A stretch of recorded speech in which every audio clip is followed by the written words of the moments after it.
The year is 1588. A vast fleet of warships cuts through the English Channel, their sails billowing in the wind.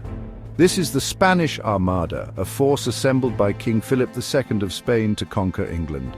The fate of Europe hangs in the balance. The clash between the Spanish Armada and the English fleet would become a legendary event in history. It was a clash between two powerful nations, each vying for dominance on the seas and beyond. The story of the Armada is one of ambition, religion, and the struggle for power. It's a story of courage and ingenuity, of storms and sea battles.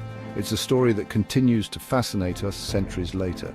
This momentous event would reshape the course of European history, leaving a lasting impact on the political landscape and the balance of power.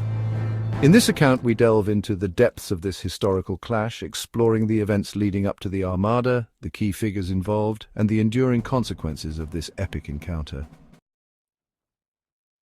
To understand the story of the Spanish Armada, we must first travel back to the 16th century, a time when Spain was at the height of its power.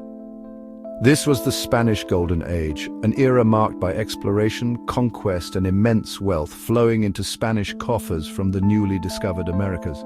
At the helm of this mighty empire stood King Philip II, a ruler driven by fervent religious zeal and a desire to restore Catholicism across Europe.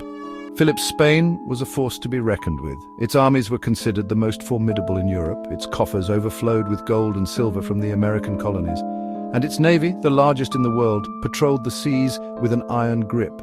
Yet across the English Channel, a thorn remained in Philip's side: the Protestant Queen Elizabeth I of England. Elizabeth's England posed a significant challenge to Philip's ambitions. England's embrace of Protestantism directly challenged Philip's vision of a Catholic Europe.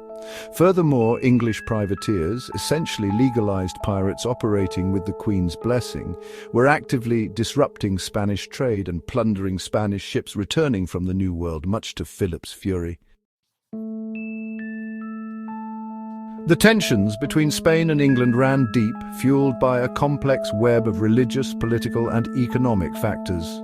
Philip's desire to see England return to the Catholic fold clashed directly with Elizabeth's determination to maintain a Protestant England. The religious divide was further exacerbated by political maneuvering and power struggles. English support for the Protestant rebellion against Spanish rule in the Netherlands added fuel to the fire. The Dutch Revolt, as it was known, had been raging for years, and Elizabeth's decision to send aid to the Dutch rebels further angered Philip, who saw it as a direct challenge to his authority. Adding to the mix was the economic rivalry between the two nations. English privateers, led by daring captains like Sir Francis Drake, were inflicting serious damage on Spanish shipping and trade, intercepting treasure-laden galleons returning from the Americas. Drake's daring raids, including his circumnavigation of the globe, made him a hero in England and a thorn in the side of the Spanish. Section 4. The Armada Sets Sail, a campaign of high stakes. By 1588, the stage was set for a showdown. Philip, fueled by a desire to restore Catholicism to England and end English interference in his affairs, decided to launch a full-scale invasion. He assembled a massive fleet, the Spanish Armada, consisting of over 130 ships carrying thousands of soldiers and sailors. The plan was to sail up the English Channel, link up with a Spanish army stationed in the Netherlands, and ferry them across the Channel to invade England.